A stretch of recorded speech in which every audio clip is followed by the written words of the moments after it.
तपाईले सुरुका अन्तर्वार्ताहरूमा आफूले नासाबाट छात्रवृत्ति पाएको भनेर दाबी गर्नुभएको रहेछ।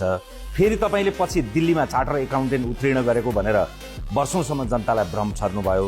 तपाईलाई अझ उत्तर दिन सजिलो हुन्छ यहीसँग सम्बन्धित भिडियोहरू अनि त्यसपछि 2064 सालमा गरे।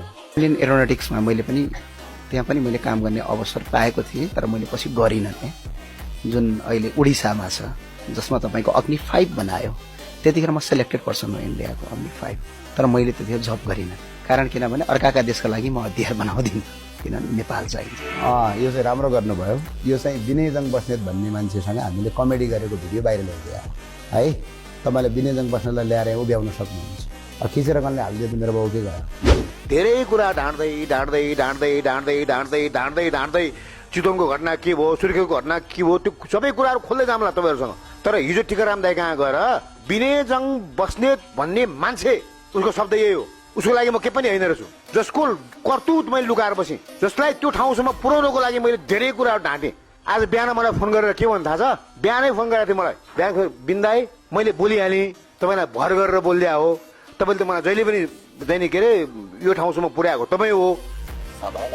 कहाँ कहाँ कहाँ हो? त्यही अनि यो यत्रो मिडियामा आइसक्यो, के गर्दा अब के भनौँ मैले?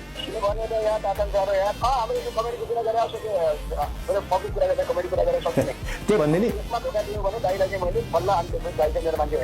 तिमीले यो बारेमा त मैले 42 लाख पोल्छ मेरो दाइले भनेर समझमा पहिले मान्ने हुँदाखेरि बोल्नु पर्ने थिएन। अब के गर्नु मैले? उसले भनेको सही भन्ने नि मैले।